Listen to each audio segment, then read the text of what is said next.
Hi there, everyone. It's time for another Writer's Rant brought to you by Camille's Harem. Not just a podcast for novice writers by novice writers, but also a YouTube channel by novice writers for novice writers. Because writing is an adventure, it's more fun with friends, and today's rant is a happy rant.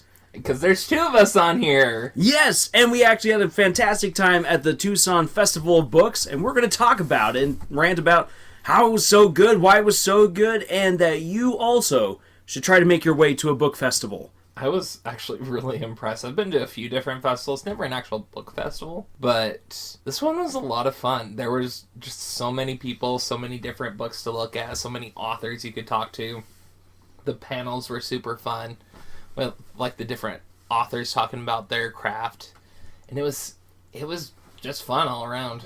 Yeah, the Tucson Festival of Books is pretty awesome. It's the biggest book fair in America, last I checked, and it's there. It exists. I mean, it exists to sell books and the likes, but it exists really to bring the entire Tucson community together, as well as people from all over the place, from all out of town, just to celebrate books and and to share all of the books that are out there. And I mean, yes, people are selling. I was selling books today when we were recording this, and it was just tons of fun. Lars was killing it. Like, he may not have sold, like, 1 million books, but he was really working with different people, handing out the business cards so people can look them up later. And, like, it's a really good way to get your name out if you've got your book published, you're a novice author, and you just want to, like, get more people to read your stuff. Like, actually physically being able to be there to, like, hand your book to people makes a big difference. Yeah, and it's a great way of also figuring out how to like speak to different people. So like I was just there like waving to people and calling out something that I'd actually heard from Nathan and Scott. One guy saying like, "Hey, you want to meet your new favorite author?" And were you actually doing that? Yeah, except what I was doing was like, because I didn't want to like seem like a jerk in front of all the other authors, I was like, "Hey, come meet all your favorite new authors," and like wave to everyone in the line at the pavilion I was at. So like all the other authors were getting like some sort of moment, and there was two old ladies like right next to me who were selling their books, and they were just all like, "Oh, that's so nice." You had some nice people right next to you. You really did. I did. I got lucky. And I got to talk to also a lot of great people. And yeah, I also got to talk to people who are like, "You said hi to me, so I guess I'm now obligated to come over and talk."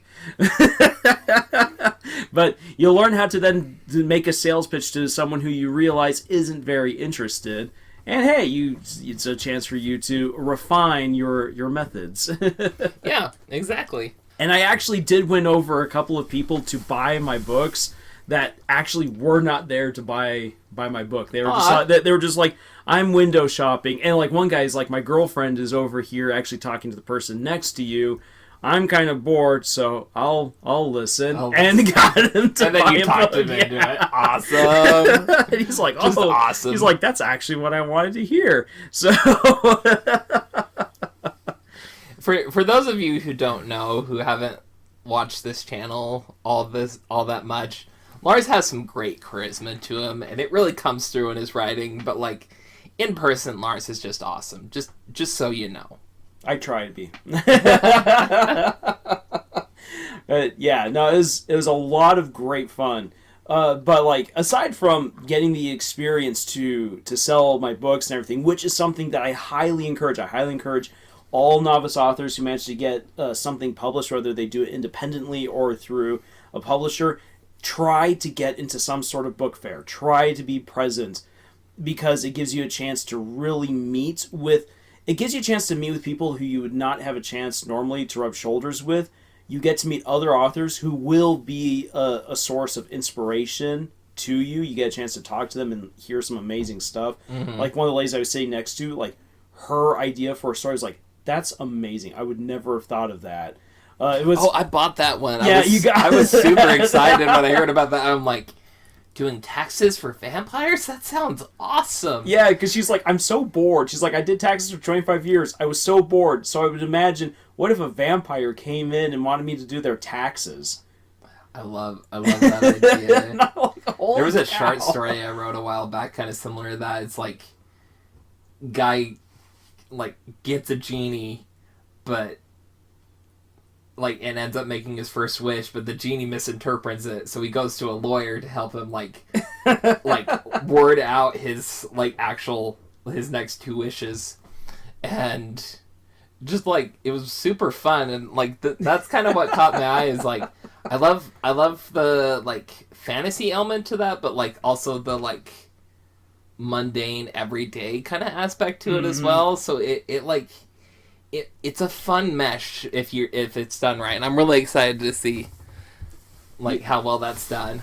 Yeah, and actually, that's something that I think I caught on a lot from a lot of other authors, both like the ones who were independently published, and also from some of the guys that we heard, like from Owen King, Stephen King's son. Like they talked about taking something that was mundane and making it fantastic. And like when you're writing a fantasy story, it's the mundane things that actually draw people in. Not necessarily that you need to go into an encyclopedic view of how someone goes to the bathroom in a fantasy world, right? But they really did focus on that, because we went to this panel. It had author Owen King that we mentioned, as well as an author by the name of Jonathan Mayberry. And they were talking about, like, world building, especially in, like, fantasy stories. And their big thing going into that is you have to know the date in the life of your characters in that world. And, like, sometimes that's a great way to, like, even if that, what you're writing out, like, somebody, like, the day in somebody's life in that world, maybe it's not actually going to get in your story, but it's going to inform you on so many different things about that world, and inform you on, like, how you want to build the world, like, from that point on. It's actually really good advice. I was really impressed by that one. Yeah, it absolutely is. And actually, it reminded me a bit of one of the characters from a book that I'm working on. He lives in a world full of dragons, and everyone thinks that it's weird that he gets excited whenever dragons are around, because for them, they're like, it's dragons, and unless the dragon is nice to you, you better shut up and keep your head down and do what you gotta do, because you don't know what a dragon might do to you. If you're like, hey, you look awesome, and that dragon's like, I really didn't want to hear anyone speak today, I'm now just gonna sit on you and smash you. So it's like in a world where dragons are a commonplace thing, people are going to react differently to it, and that's something that you'd write in there, and so it actually becomes way more interesting if you have a world where dragons are always constantly present. What do you do about all of the poop that dragons leave in the street? Right. No one wants to really think about that, but someone's got to do something about it. Yeah. We had a great time at that panel, and we ended up picking out kind of a book club book. So if y'all want to pick up a book that we're finding interesting at the moment, and we're challenging ourselves to read it, though we're giving ourselves quite the deadline. We're not going to have that 2 done months to work on about it. 2 months, so end of April. But the one we picked up is The Curator by Owen King, which, like, he starts talking about it, and, like, all the little, like, world-building bits and everything that, like, was put into it, that's what sold me. It wasn't, like, the actual story he was telling about. It's like, oh, and there's this cool little thing in the book, and there's this cool little thing in the book, and I'm like, I want to know more. What sold me on it, because I did not like his first pitch. I did not like his first pitch for the book. What sold me on actually being like, oh, now that's interesting, was he said there was a morgue ship, and he's like, I did the research. It's a haunted morgue ship. He's like, I did the research on, like, the fact that, like, in London you would have ships going around so that way people could, like, quickly throw dead bodies onto it to get it out of there as fast as they could. So he has a morgue ship, and it's a haunted morgue ship. So it flies in the sky and it abducts people just, like, at random. And I'm like, that idea is so creepy, and I love it. Yes, like, that was way better. Like, his original pitch is, this person wants to become a curator, but she's not who she seems to be, and her job isn't what she seems to be. And I'm like, that could go for any sort of story. That doesn't seem interesting. There's a flying ship of corpses picking up people who are alive. Oh, that's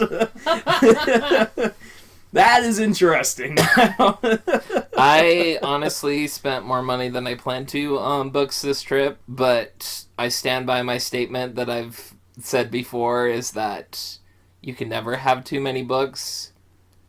You just have to find the space for them. So I've bought more than the 10 because I bought some at a bookstore outside of the festival, which I think is hilarious. But I ended up getting some like really interesting books. And those book festivals, it's a great place to find local authors to you if you could find one like closer to where you live. But you're also going to find authors who they don't have the ability sometimes to like get their stuff out to like through the major publishers into Barnes and Noble. Mm-hmm. And you can find some very interesting stuff. I mean, there's give and takes on that. Like, somebody who's self-published, it's up to them to get it edited and like prepped for the reader. And so you do have to like look at that as well when you're reading those books. But you can find some very like interesting, nuanced stories like at a book fair like that because of that. Yeah, say a book fair is full of just like amazing hidden gems, and it takes a little bit of poking around. A lot of people will just go and kind of judge books based off of their covers and move on, which is one of the ways that I got. Do that. Yeah, that's actually one of the ways I got so many people on over to my part of the pavilion, was because that's something I knew I needed. I needed catchy cover art, like something really bright and unique, and that pulled people on in. And that was actually also one of my little sales tactics. I was like, hey, come over here, see all the new fantasy over here. And as they're coming, I then said, and I want to know, what is the very first thing that has caught your eye? And then they would start looking at the books, and then they would tell me which book caught their eye, and be like, well, this book is about this right here. But not all books are like inherently catchy or well enough maybe set up that catch your eye. Like one of the books that I ended up getting is Rain Returned by Caddy Carradine. And the cover doesn't instantly wow me, and it actually, and her pavilion was kind of put into a corner that my eyes weren't immediately attracted to. But thanks to Danielle, who was with us, talking and poking around, I ended up chatting, hearing a little bit more about the book, and then being like, I'll give this a try. And it's looking really good, so it's like one of those little hidden gems. Mm-hmm. One of the ones, well, it was the cover that caught my eye, because it had like a very Japanese influence on it, and it was like the first book I bought. It's called Celadon by Raymond Avery Bartlett, and like just like looking at it, very like, and I normally don't gravitate towards fiction, but this one looks fun. Just a lot of like somebody from here in the States moving over to like find themselves in Japan, and I'm like, fiction or nonfiction? It's fiction. It is fiction. Okay, it's fiction. But like, I got thinking about it. I was like, I can relate. I definitely found myself when I was living in Japan for 2 years. So, so definitely a really good one. But I definitely found a bunch of other ones. Of course, I had to come down here and buy Lars's new book, which is Tumble Teller, which looks fascinating. Of course, had to get it signed and everything. I'm super excited about that. Yep, and Tumble Teller is great. I mean, we already got a little video up advertising it, but if you haven't checked that out, if you're not going to, Tumble Teller is about a young dragon who wants to be an entertaining bard, which, I mean, you think, well, bards are already entertaining, but I'm talking putting all into it. She's not just simply singing and dancing, she's creating all kinds of illusions to help manifest the story that she's telling. She really pulls people on in. She's an acrobat. And for her very first job, she's not told who she's going to be performing for. She's just given a map and a date to be there by. And when she gets there, the person that she's going to be performing for is a legendary warrior who hasn't been seen in years. And this performance is actually a plot to assassinate him. And that's the story. Right. Also got a lot of other great books. I got this collection of poems by the Arizona Poetry Society, which, like, if you're gonna start getting into poetry, like, you gotta take the effort to find out, like, what kind of poetry suits you, what you like best. And so finding, like, a compilation of different poems makes a difference, because you're able to look through and kind of find a style that, like, works for you best, because you'll have a bunch of different poets, like, all in the same book. So you're able to kind of look through that, and then, like, from there, like, do some research, figure out, like, what kind of poetry you're into for the most part. So I'm super excited about that. I met this middle grade author, had this really fun, like, adventure book called The Polar Bear and the Dragon by Debbie Watson. I'm super excited about it because it sounds like a very fun, like, easygoing, like, adventure. Like, these kids find out they've got superpowers, and then they get asked by this, like, the people of this other world to raise this dragon for them, so the dragon can become, like, big and strong to be able to rule their world and be a good ruler kind of idea. And I'm super excited about that. What else do you have there, Sky? Because you got way more books than I did. I got a ton. Let's see. We were talking about the one about the vampires and taxes, whatnot. It's called The Parish by Amy M. Wall. And she was the author that was sitting right next to Lars in the indie author tent. And, like, she was just handing out the free stickers. The stickers were what caught my eye. I've got this really fun one. It's like this javelina sitting in the middle of a desert that's on fire, and he's just like, this is fine. Yes. But I'm super excited about the book, too. Just like I was talking about, it's a tax expert that has to work with vampires in order to, like, get them into regular everyday life after they've been in hibernation for hundreds of years. And it just sounds fascinating. And then another one I got, it's called Season of the Dragon by Natalie Wright. And it's got a very Mongolian kind of feel to it. You've got the main character who, like, lives in a herding society, but she has, like, a magic that's waking up in her that actually scares the animals away. And so she's not fitting into the society, and she has to, like, figure out what to do with her life, and, like, all sorts of other crazy stuff starts happening, especially when a mysterious stranger shows up. So I'm excited about that one, too. I don't know, there's so many good books. I gotta get through The Curator first, because that's the one we've challenged ourselves to read. Yeah. But other than that, all of these look good. I had so much fun at this festival. Yeah, it honestly is a great experience. If you get the chance to travel down to Tucson, Arizona next year for the Festival of Books, I mean, we intend on being there whether we get a pavilion slot again or not, because it is just a really great experience, and it's great to be able to talk as well with all different kinds of fans and other authors there. And what's I think really great about an environment like this kind of this kind of book festival is that you don't get many people who have sticks up their butts or their noses in the air. That doesn't, because they don't, and if they are like that, they stick out like sore thumbs. Because people are just like, oh, you're here! Everyone's here because we love books! Yay! And so you just have a bunch of great book nerds just nerding out from all different kinds of walks of life. Like don't dare try to stereotype who's going to be there. He's going to get all kinds of characters. I mean, I had really about everything under the rainbow show up at my pavilion. Yeah. And like some people, like there was like 2 sorority girls who showed up, and I was just all like, I was like, wow. Okay, but you guys want to talk fantasy? And they were getting into it. And the only reason why I couldn't sell to them was because the freaking card reader wasn't up and running.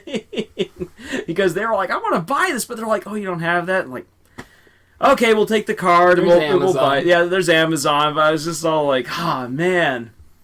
So yeah, if you go to, and here's a bit of advice, if you go to do any sort of book festival, make sure that you take the time to prepare. Already try to get an idea of how much space you're going to be given. Also find out what kinds of ways in which you're going to take the cash or the electronic exchange for your books, because not everyone's going to have cash. Not everyone's going to have PayPal or Venmo or Cash App. Some people are going to be like, here's my card, and you got to have a card reader ready to go. And I dropped the ball on that. Yeah. So it also pays off to figure out how your display is going to look before you go into it. The lady who wrote The Parish, oh, she had a great display. She had a great display. She had like this full-on like coffin letterboard with her like prices written out, and like a full-on poster like she had propped up, and like it was very eye-catching. It like drew you into it. Lars's turned out good, but that was mostly because like the art on the book cover was like you could see that from a ways away, and that's what drew you in. Yeah, it was. I could have put it together better. It was a little bit too cluttered, if anything. Yeah. But also like figuring out what kind of gimmicks work. Like the gimmicks, so like doing the check boxes. So Katie Carradine had done something that I had wondered about doing. I was like, no, that's just way too kitschy. But she had a checklist of everything you would want to have in a book. And the moment I saw that, I was all like, oh my gosh, she's done that. If she's going to do it, I might as well do it as well. And that actually pulled in one person. One person came on over and saw the checklist, and she then said, if you have all that, it better be in the book. I'm like, oh, it's in the book. Though Danielle, Lars's editor for all of these books, immediately started critiquing it the second she saw it, because she's like, why are these all in different fonts, and like, what's going on here? Yeah, say Bleed Steam and Steel is an interesting it's a great adventure story, but it's interestingly set up because when I first began writing it, I mean I'm actually now going to write more books within that series, but originally it was not intended to be that way, and so I was like, how can I communicate this vastly rich world and not just like pump the brakes to describe the mundane things happening, which, I mean, a good writer figures out ways of putting in the mundane things without pumping the brakes. But what I did was I gave little blurbs at the beginning of each chapter that are either, for Asuka, it's, all of her little blurbs are actually fighting styles that then have an explanation for how you fight and why you fight that way. For General Arthur, you have historical battles that are being cited, and each battle tells you what happened and what its consequences are, and that's supposed to kind of give you insight into who this man is and what he's doing. Zimon, all of his blurbs are actually excerpts from other spy masters, basically passing their wisdom down to other spies like him. And then for Lagertha, all of her blurbs are songs from her people that they would sing. And so it's like that I put that all into there, but Danielle's like, why is this in here? That doesn't make any sense. And it's like, yeah, it's kind of one of those things where it's like, once you've read the chapter, it then makes sense why it's there, but it doesn't immediately reveal itself as to why it's important. Right. Oh, but it was fun. Just, like, anytime you could find, like, a convention or a festival that, like, celebrates art in some way, they're always super fun, because like usually everybody's really chill. You get to see some like really cool art in like you can find some really cool art in like written format, in like visual format, in like music festivals too, auditory format. Just they end up being so much fun, and it's a very uplifting experience. It absolutely is. I've been to the Tucson Festival of Books a number of times, and each time has been better. In fact, I'd say this, more times I've gone, just like the more, like the better it gets. And that's, I mean, that's really a credit to the people who organize these kinds of festivals. So you should always be kind to the volunteers that are there. And it definitely is an excellent experience. Just for meeting other great fans of books of any kind of genre out there, getting to meet authors, having a chance to talk to them, learning, gaining inspiration. Some panels, if they do panels at a festival, can be really, really good for gaining insights into how you can write. And sometimes, like our very first panel that we went to, we're like, what's going on? It teaches you what not to do. Yeah, the topic and what they were actually talking about were pretty different, and so it was kind of confusing to listen to that one. Yeah, the panel's topic was supposed to be the charisma of animals. And so we're like, ooh, we're going to talk about animals, like animal documentaries, the power of animals, power of nature. And when we got there, it's like, so everyone's going to be extinct. It's like, what? Yeah. Charisma. Yep. But the one with Jonathan Mayberry and Owen King, it was like very to the point.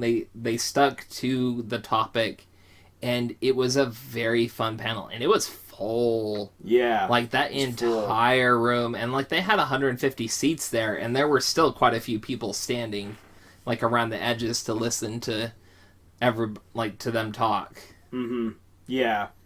Yeah, it's just a really great experience. If you get the chance to make it down to the Tucson Festival of Books in 2024 or any of the year after that, definitely do it. If you can't, though, there are other book festivals and other book fairs, and take the chance to go there. I think there's kind of a stigma that when people think about, and like I've heard this actually from other YouTubers, book fairs are for little kids, and it's like, that's elementary school book fairs, and even those can actually be really good to go to, because you actually then can still meet authors and some interesting people. And if you want to cater towards a younger audience, see what kids want to read. Get little kids talking, because at the book fair there were actually little kids who came on over because they saw Dragon, and so they came on over and talked. And like, little kids will tell you what they're looking for. There was one booth, they had like these big old like very bright dragon tapestries on the front, and like had a bunch of like dragon books and like dragon coloring books. And I almost bought one of those.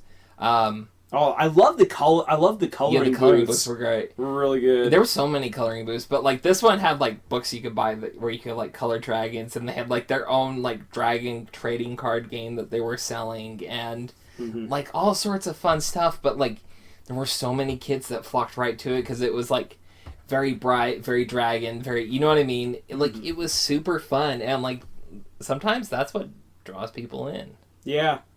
Yeah, so again, just there's so much that you can learn and experience at these kinds of fairs. Right. To go to, it's like, that's the rant. Go to it already! This is our happy rant right here, because we've had a happy weekend. I'm definitely planning on coming down to this one next year as well. I'd also really love to go to ones like Gen Con, or like the stuff that's more like fantasy, like book focused, like conventions. Yeah, I'd really love to go to one of those as well, because that's definitely my bread and butter. But this one was fun because it had such a variety of different like genres and authors and everything, like everything from like the political nonfiction spectrum, which they had some big people coming in for that side. We have Bernie Sanders. Yeah. All the way to like genre fiction into horror and fantasy. There was poetry, there were children's books, there were middle grade. They had a freaking it's this full on bus like dedicated to was it? Oh, they had the it wasn't library. Scholastic. No, it was the one on the other side. The one with all the veggies. Is that the one you're talking about? I don't know if it had the veggies. It was either... No, I don't think it was Scholastic. It was...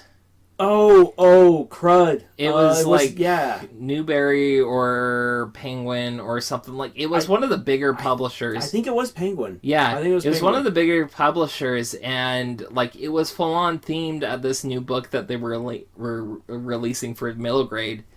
And I'm like, that one with the girl. Yeah. I was super tempted to go over there and grab one of those, and I'm like, do I not? I don't know. I talked myself out of it. I'm going to regret it. Because like, I saw people walking around with the advanced reader copies, and I'm like, I actually love those. When I worked at Barnes & Noble, that was one of the perks, is they'd get sent like advanced reader copies of different books, and you could like pick and choose which ones you want to take home, and it was just a free book you got to take home. And like the idea is you're supposed to read it before it gets released, so you were able to sell it. But I just got free books. Yeah. I mean, you don't really get much in the way of free books here unless you get that advanced author's copy. I don't know if they were free. I don't know. If they were wise, they didn't. But yeah, like just wow, we like seriously we have so many examples for why we just would want to go back. Yeah. And like that's why we're like, you should do it. You should go to any one of these festivals or fairs or conventions just to have that experience. Mm-hmm. And if you have done something like that before, like let us know in the comments about like what your experiences were. Like who did you get to meet? What did you learn? What did you observe? What would you do and not do if you would then be an author featured at one of these events?